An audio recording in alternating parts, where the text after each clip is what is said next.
Hello, my beautiful, incredible, love-filled, powerful listeners. I'm so honored that you're joining me for another episode of the Powerful Inc. Startup Stories podcast. I have something very special here today, as they all are. This journey with Regina LaFrance is going to crack your heart wide open in ways that you have to experience to understand. The woman that you see joining me here today has come through 50 years of heavy trauma and has essentially reborn herself into her true identity, who she always was, and is now holding bravery and honor and strength for others who are suffering or have suffered similar experiences that they just can't quite heal themselves through yet. And this is what's inspired her to write a book that's launching in early 2024. It's called Shayla, and it's a based on true event story of what her life has been and how she overcame the trauma experiences that happened to her when she was a young girl. Already, Regina has shown me detachment, certainty, self-leadership, and a willingness to get extremely uncomfortable in the healing process in order to see it through. And so we're just going to have such an incredible conversation, and she's going to lead us through her message and her dreams and vision for her impact in the world, so that she can support others in receiving what she has gifted herself with sooner, so that it doesn't take 5 decades, so that everyone can have a belief in themselves that this too is possible for them. So welcome to the show, Regina. Thank you. Thank you for having me. No, it's my absolute pleasure and honor to have you. I talk to a lot of female startup entrepreneurs, and when we get into the bigger conversations, all those little things that we worry about day to day they're like a gateway to what's really going on with ourselves and in our lives and in the big picture of life. And when we hear these incredible stories of victory, really victory of self, it gives such a broader perspective that helps us shift out of whatever smaller worries we have and remember how much power we have as well. Why don't you tell us a little bit about your story? Why don't you just take us through it? This is your platform today, and I just want to hear from you.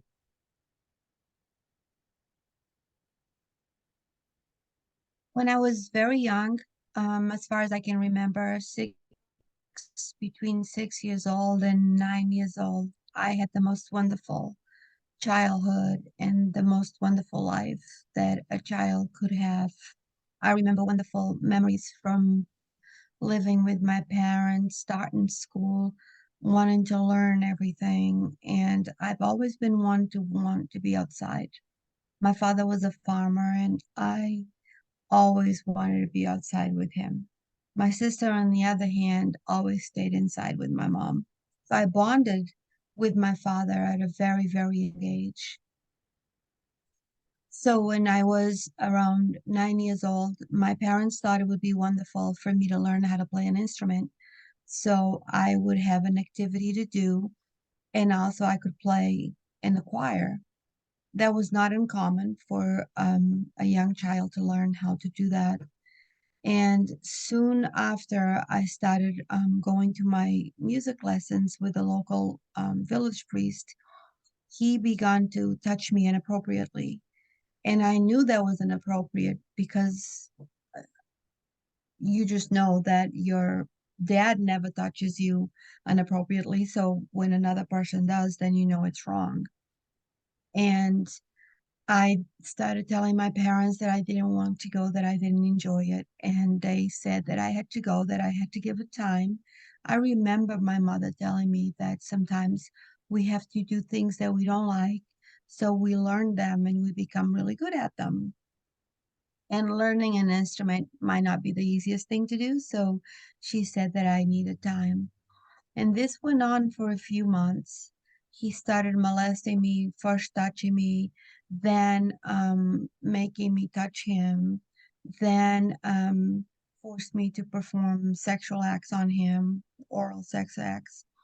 And about a year later, after all this been going on, and school vacation was about to start, summer vacation, he came to the house and he asked my parents if I could go to his house to help house chores with his elderly mom. And I pleaded with my father not to let me go, not to let me go. And my father said that I had to go help the elderly and it would be a good thing to do. And I knew then that something very badly was going to happen, that he was going to hurt me even more. And sure enough, he did. He attacked me sexually, very badly. And I remembered as if it was yesterday because things like that you just don't forget. You forget about the physical pain, but you never forget about the experience. Mhm, mhm. And his mother, who was an elderly lady, I believe she was also afraid of him because she rescued me and cared for me after the attack. Unfortunately, the attacks resulted in a pregnancy at a very young age, and his mother didn't want the shame and the shame, and of course, sending me home to my parents Mhm. and that condition. So she had a woman that she knew come to the house, and she performed an abortion on me on the kitchen table. And that very night, that very, I know, that very night, the priest, Mhm. took me to the cemetery, the local cemetery, with a little box that his mother had given me. And he had me in the middle of the night dig up in the cemetery and bore to that hole. And then I covered the hole, and um, I still have a scar here on my face. Slapped me because I was crying really loud, Mhm. and I fell on that shovel, and I cut my lip.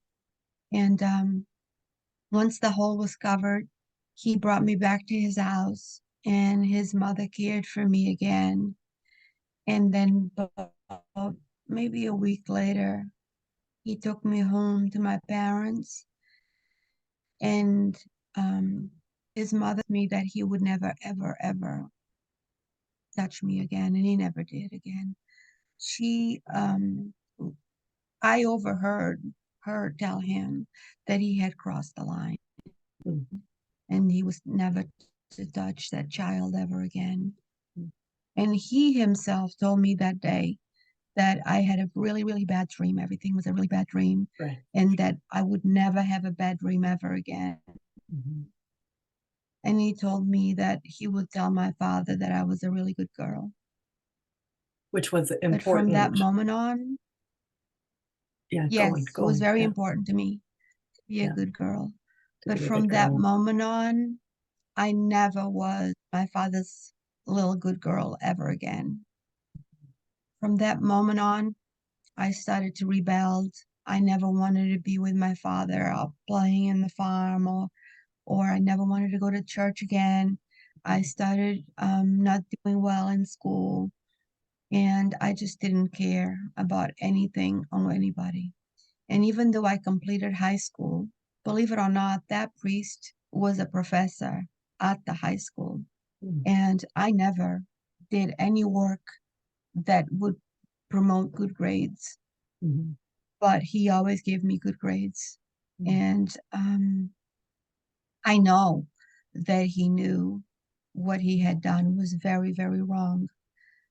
But even though I completed high school, I never really applied myself. And I had, when I was 18, I had the opportunity to leave and move to the United States. Mhm. So I moved in search of a better life.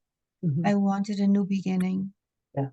And what I didn't know was that being a teenager without any love and without learning how to love, that carry on through my 20s, 30s, 40s, and Mhm. 50s. I never knew what it was like to be loved. Yes, I had love from 6 years old to 9 years old, but it wasn't enough for me to build a strong foundation in my body to know what love is. So all through my 20s, I looked for love and I tried to have relationships and had many jobs and I learned the language and I always did well in terms of never got in trouble with the law, never Mhm. really did anything with the law that could have gone a different direction. I Mhm. always managed to have a good life, but it was a life of depression and sadness and just not caring, not believing in myself, not feeling worth of. Yes. And Yeah. I would have moments of happiness and moments of sadness. And if anything ever in my life didn't go the way that I wanted, or if anyone ever questioned me about anything, Mhm. I didn't have any skills to handle my own. So I Yes. did counseling, I did retreats, I took medication, I just lived a life of destruction, really. Yes. And Like experiencing so much trauma, yes, no support or ability to express, fear of disappointing your parents, and fear of the power that this person may still have over you to cause further yes, trauma, yes, you know, completely robbed you of your youth and of even your school experience where yes, you were just gone, just a shell, just yes, existing with all of this running around inside like nonstop without, yes, and it just became your new normal. So you just were in yes, this fog and this is just what you thought life was now yes. for I so call it, long. Yeah. yes, I call it running red lights and leaving accidents behind Right. and never Yeah. looking back. Yeah. I would have times where I would get into running and I would become the fastest and the best runner in the group. Hmm. Or I would go to the gym and I would lift weights and Hmm. I would do very well because I would commit myself to it. Or eating disorders Hmm. or um, a job. I would focus on getting a job and I would do whatever it would take to get that job. Right. So anything that I had power within, whether it Hmm. was eating or working out or the job or anything I wanted, I would go and do, but never with a relationship. Right. Or applying that to self, right? So here you're Yes. talking about these conditional external um, situations where you feel like you can accomplish something, Yes. but it's just further distraction and Yes. avoidance. But again, Yes. And so lost in it that you didn't have the next level of awareness to see what you were doing. I was always looking for something. Yeah, of And I course. would go The from next, yeah, counselor to counselor to yeah. counselor. And every time the counselor would say, okay, we need to get to the bottom of this. Why are you sad? Why are you Hmm. the why is it that you're here? And I would have all kinds of reasons except that Hmm. Yeah. until one day I was doing a massage on a client and the client was tensed more than usual. And I asked my client, "What's going on? Why you seem a little uneasy today?" And she said, "Well, I am. As a matter of fact, I'd like to talk instead of having a massage." I said, Mm, "Okay, we can talk." And she said, "I am very upset that my daughter doesn't want to go to summer camp this year." And I can't remember exactly how old the little girl was, but she was mhm, probably 9 or 10, around that age. And I said, "She doesn't want to go to summer camp this year?" She said, "No, she's been going every year since she was little, but this year she doesn't want to go." And I said, "Did you ask her?" And she said, "I asked her, but she says, 'Mommy, please don't make me go. I don't want to go.' She won't give me a reason." And at that moment, my palms got sweaty and my whole body went into shock. And I started having flashbacks mhm. of when I didn't want to go to music lessons. And we terminated the session. I talked to her a little bit, and I told her that she needs to talk to her daughter and try to find out the reasons, but I couldn't wait for her to leave. Right. I could Exposed, feel right? everything. Yeah. Yes, I could feel everything that she was telling me of what happened. And that very night, I called my best friend and I asked my best friend if she could come to the house. I needed to Mhm, talk to her. And even then, when she came to my house, even then, I could not tell her that it was me. I told her there was a little girl, and I always loved the name Shayla, so I just named her mm, Shayla. There was a little girl, Shayla, in the island that I thought that she had died, but she didn't. She was still alive. And I discovered that day that Shayla, the little girl, mm, was still alive. I couldn't tell my best friend that was me. mhm, And she said, "Well, who is this little girl? Where is she? Where does she live?" She said, "She's in the island. She lives back there. She is back there and she's suffering a lot."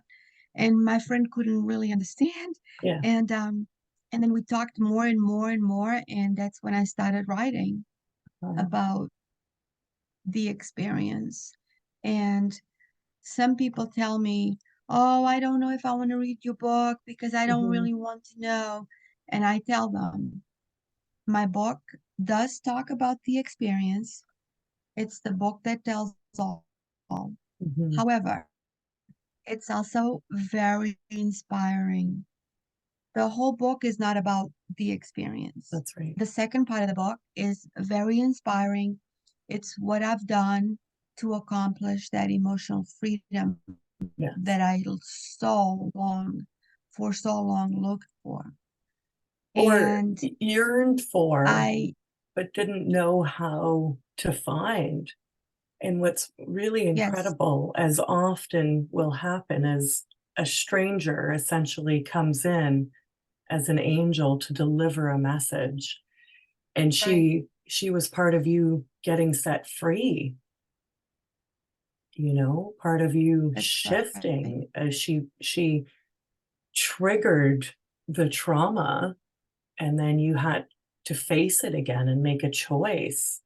And it's a beautiful way that you did that, with a little bit of safety, but a lot of bravery in actually saying the words out loud. Would have been an entirely different experience after holding it in for so long. That's right. Yes, that's right. And I started evaluating my life through my 20s, 30s, and 40s, and even 50s. And I started looking at all the different behaviors and all the different situations. And all of those situations had one common denominator, and that was me.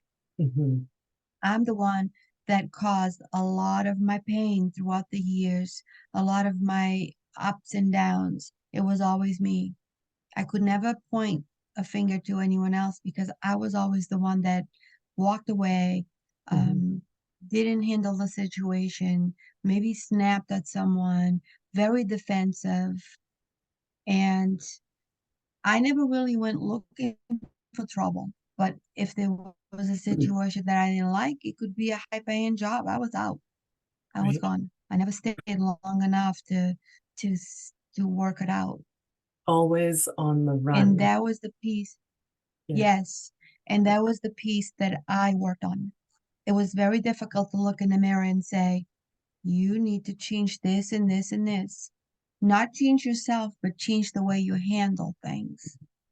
So now if I have a trigger, because triggers will always be there. Yes. I'm never going to be trigger free. It could be a rainy day, or it could be the weather, it could be the smell of something, it could be just the conversation that somebody's having. And if it triggers me to feel something, the triggers are always there. I'm not going to say every day, but a lot. So when a trigger arrives, I immediately know how to handle it. And that's the piece that I'd like to someday teach other victims, that for me at least, the triggers are always there. Hmm. But once we recognize them and we learn what they're about, we can then handle ourselves in a way that we're going to nurture us. We're not going to attack or be defensive or speak to somebody in a way that it's not necessary. Like if someone says something to you that it's offensive, you don't have to reply in the same manner. Always This keep is your, this is like the building of resilience and the self-love and the self-care, but like the real that's stuff, right. not a face mask or a Yes, manicure, the self-care of the heart, of the soul, and that's right. of who you really are, or who you have to become to be who you are, right? So That's there's right. there's pre-trauma Regina and post, and you wouldn't be this person if you couldn't come to that place through what happened. And so lately I've been saying we absorb and dissolve the things that happen to us.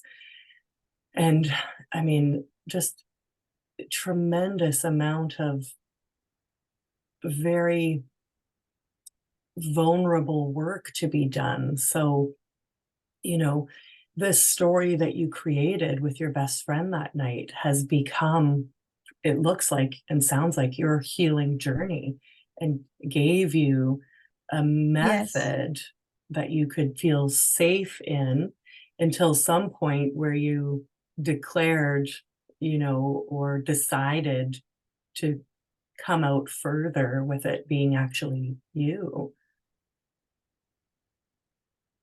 And that must have yes. taken And time and for me, yeah. yes, it's taken some time. And for me, the way that I explain now, and I was talking to a friend about this, and it's not easy because you have to open your mind to accept. Mhm. And once you accept, then you can handle it and move forward. And it's very difficult for a victim to accept Mhm. something that was done to them, that if they were hurt badly, Mhm. very, very difficult to accept. But until then, you may not, for me at least, not be able to move forward. Mhm. I accepted what happened. I accepted that it wasn't my fault. Mhm. And then what I did was I wrote a spiritual letter to my father, apologizing to him and letting him know why I became the defined rebellious teenager that I become. Right. Because at that point, I didn't know what to do and I took it out on him. And my father, he hurt a great deal Yeah. when he saw his daughter go down a path that wasn't what he intended for his daughter. Yeah. Yeah. But as far as the priest, I accepted because it was not my fault. That was his choices. his Mhm. violent acts against me, that's up to him to find peace with or be judged about. Some people ask me, did you forgive him? I don't know. I don't really know if how to forgive him, or I don't know if I have. What I have done is I have accepted and I have Mhm. removed him from renting space in my heart and in my mind. Mhm. He Mhm. does not mean anything. What happened was part of my life, and I don't look at it now as I'll never get over it. No, I don't want to do that because I'm still going to give him power if that That's happens. right. And I don't want to have him any power over me. He is not a burden in my life at all. Mhm. Mhm. Now that I was able to see it and understand it, I can then move forward as the person that I was when I was 6 years old. Between 6 and 9, I have so many beautiful memories. And it's so good that now, even though I'm a 60-year-old woman, I live my life like that now. I Mhm. can plant the small tiny little flowers. I can feed the little birds. I can Mhm. speak from a pure place in my heart and live a humble life. And I love that. I love that so much because I learned love, Mhm. and it's a wonderful thing. I like it a lot because now I'm not going to say, oh, I am perfect. It's not that, Mhm. but my life is perfect because it's the life that I want. Does that make sense? It's the life. You're free. You're Yes, free again in being you, and in being in the world, and in being with others, and in being alone with yourself, right? So releasing that, letting go, and diving into it instead of running away from it helps it, like you say, lose its power, and bring that you kind of, you can't regain, but you get to have what you missed, what was robbed from you for so long. that's right. You get to recover that now. That's right. And now, some of what you described is also the ego fighting against what happened, and the soul or the spirit absorbing and accepting it, and really surrendering, and finding that you can still be okay. And that is, you know, something that we can all learn. And yes, it's uncomfortable to read this story, to hear this conversation, but it's important because it builds that resilience and builds that reminder of how personally responsible you are for yourself, and what choices do you want to make, and what kind of life do you want to live, not what house, how much money, how many followers on Facebook. What is in your heart, and how do you show up day by day, person by person?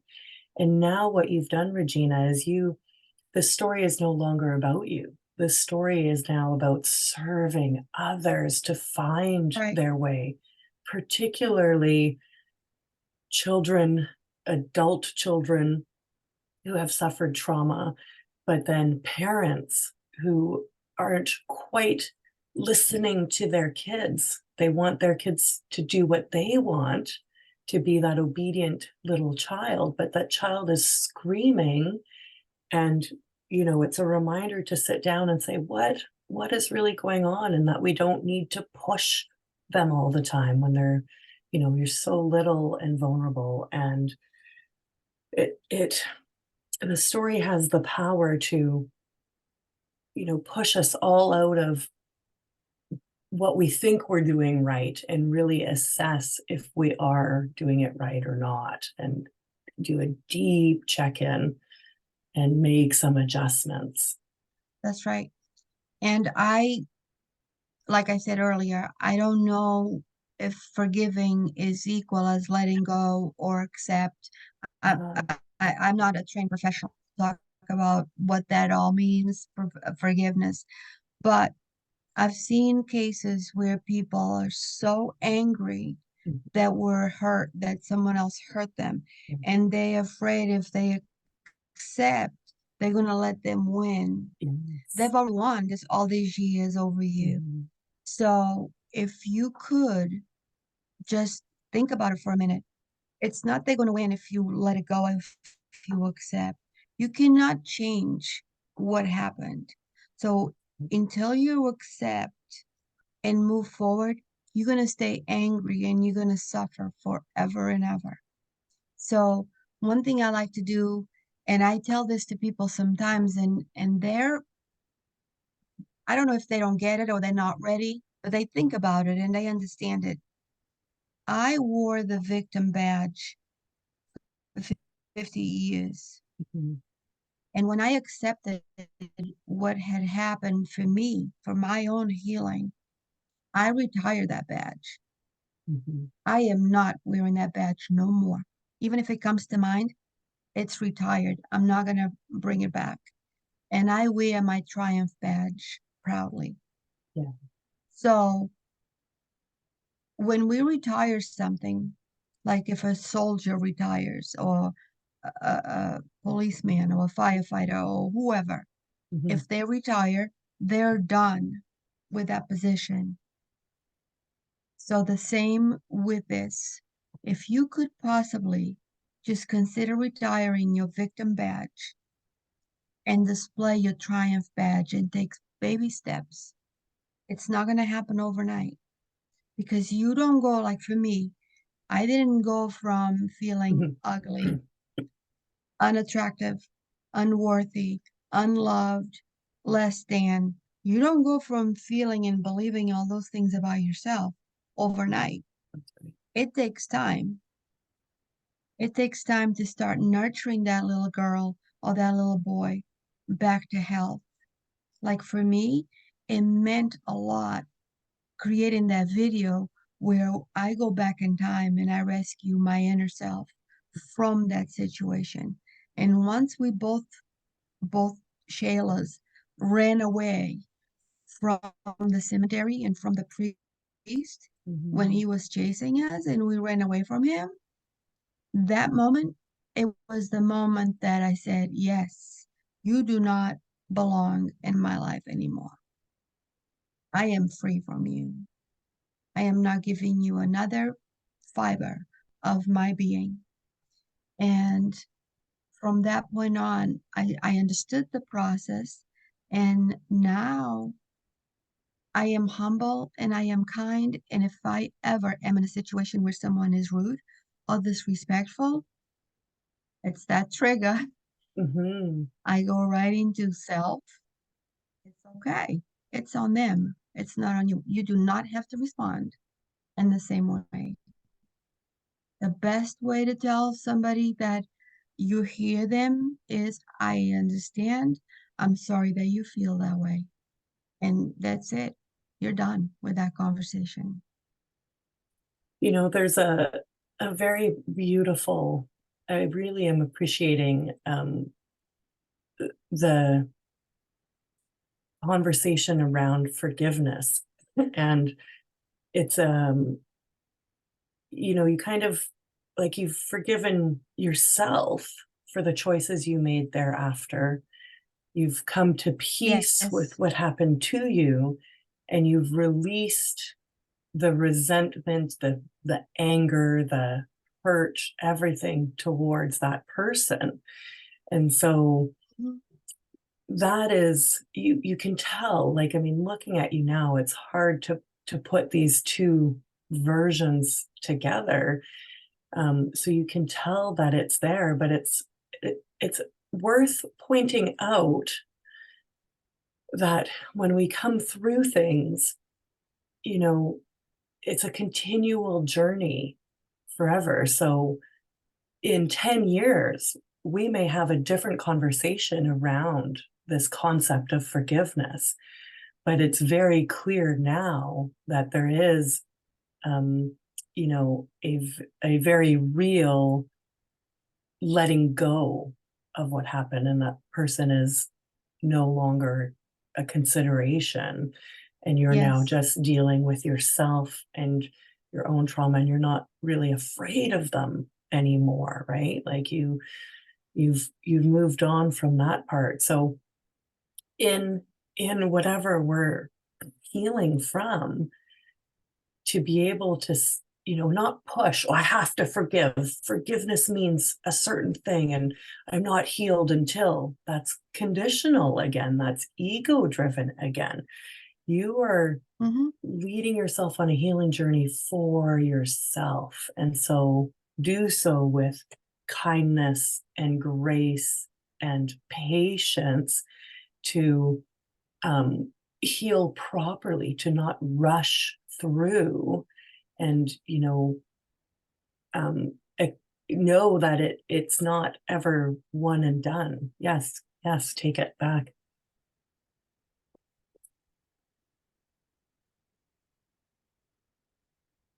That's right.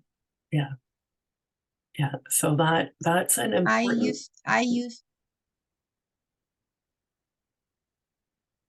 I used to always feel bad. Yeah. If someone's if let's see example, if somebody asked me to go with them shopping or something, Hmm. and I didn't want to go, or I didn't feel like going, or I had other things to do, I would feel bad because if a friend asked me to go out shopping with them, that means that they cared for me, and I always wanted everyone to just love me so much. And Hmm. I never say no to anybody. And I will always feel bad. Or if someone even was hurt, I'd feel bad. And now it's different. I still feel very badly for anyone that gets hurt. But if someone asks me to do something, I can say, today is not a good day. I'm available next week or I'm available tomorrow, but I already have something to do today instead of feeling bad. And those are the things that you learn when you have self-love and self-respect, because I would say yes to everyone Yeah. and then find myself in a situation that I wouldn't show up for some things because and then I would feel so bad. So my Hmm. communication skills definitely have improved and I am more confident in speaking to people in my circle. I Hmm. am much more humble. And if I take the time to spend with someone, that time is for that person. Hmm. Because in the past, I'd be all over the place. I'd want to be everywhere. I'd want everyone to always love me and include me on everything. And now it's not like that. Now I know my value and I make time for the same people. Everything is, the love is abundant now. And I'm not running around trying to um, please everybody. I do one thing at a time, one person at a time, one day at a time. And it's wonderful. And those are the things that I never learned. And those are the things that I suffered Hmm. with for 50 years, not knowing where I belonged, not knowing who I was, not knowing if I was happy, sad, depressed, angry, whatever. And if anybody ever was mad at me, that would hurt me so bad because I never wanted anyone to be mad at me. You And wanted to, now yeah. nobody's ever mad at me. Well, because in being obedient, we forego a part of ourselves to please others in trying to get that validation externally. When we validate ourselves, even if we're not perfect, which, you know, doesn't exist anyway, Yes, then we can feel comfortable and we show up more authentically, like you said, and your communication is more clear and more yes. aligned with your actual values and where you're feeling. Hmm. So you treat yourself with respect, then others feel that because you're respecting them as well. And you know, Yes. you're managing what you have energy for without attaching your worth to it. you own your own worth. You know, I Yes. mean, you've not only retired the victim badge from the experiences, but also from all the other elements at play. So as we kind of draw to a close, you know, you're married now, you're in a beautiful relationship, and how different were you when this started? Because it's a very nice way to even further demonstrate all the things that you've been saying of how you now, you know, your life is so much more grounded. My marriage before was always, I was always on a defense. Mhm, Anything my husband said or did, it was always a personal attack.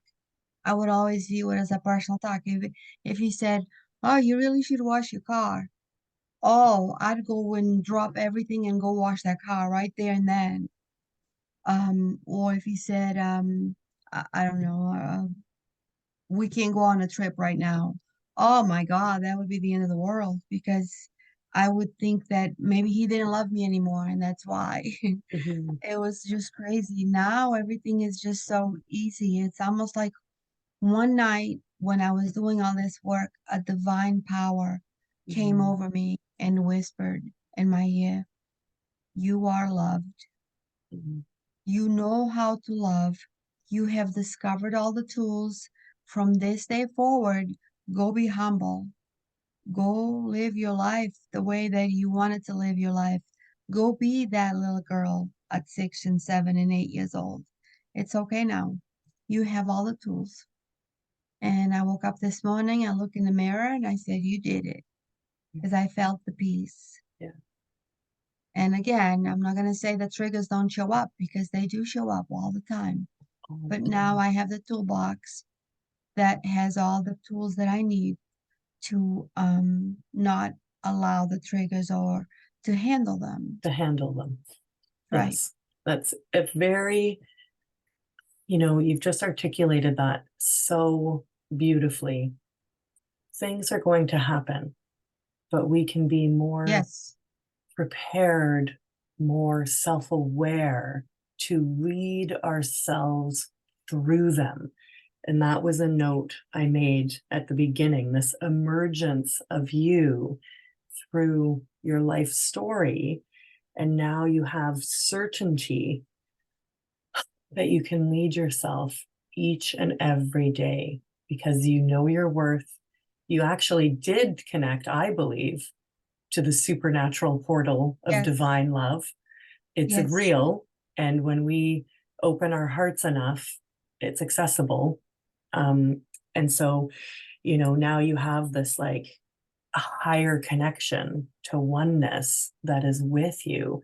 And that helps you, you know who you are and have that peace to make those decisions to lead yourself, whatever happens. And the other piece, just as a reminder here too, folks, is it's the ultimate responsibility. Self-love also means being more loving to those around us and means not putting us onto them. So that client's daughter, I pray that that mom went back and sat down with her child and said, "Tell me, I want to understand. If Right. it's that meaningful to you, I won't send you. It's Right. okay." You know, that we learn these things so that others either learn them faster or don't even end up in that situation.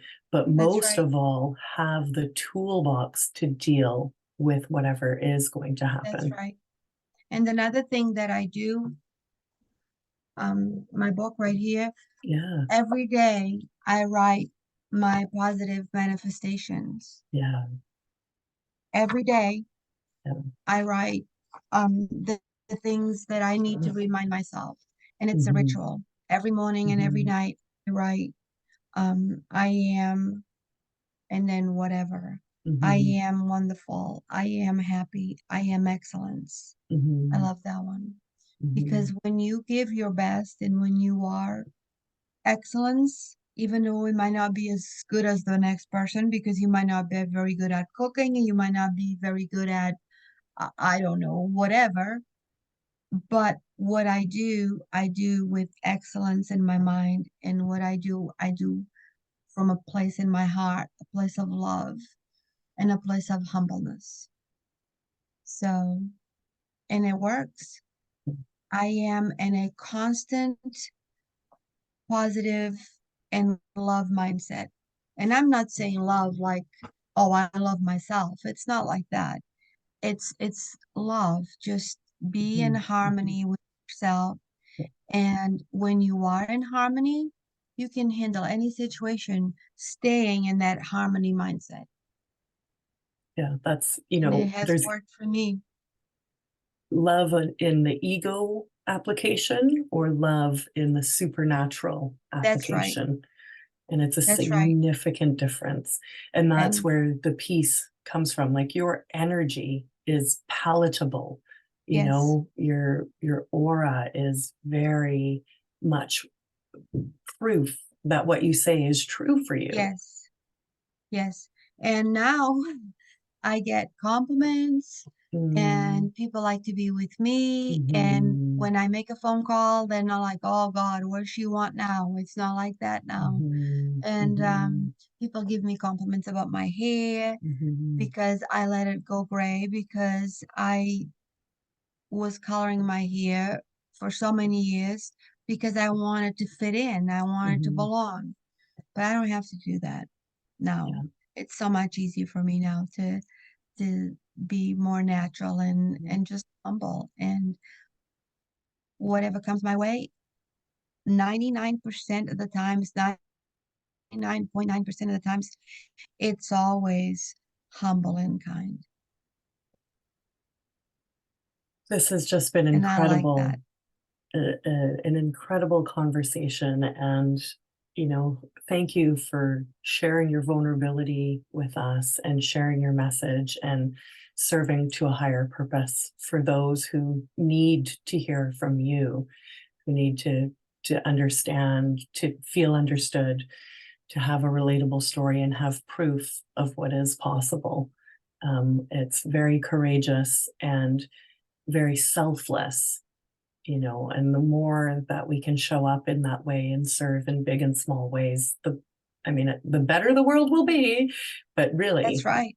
because the That's world right. is each one of us, in our little communities. It's not about big, but it's about the links in the chain That's right. connecting, each doing our And if part. we can teach one person at a time.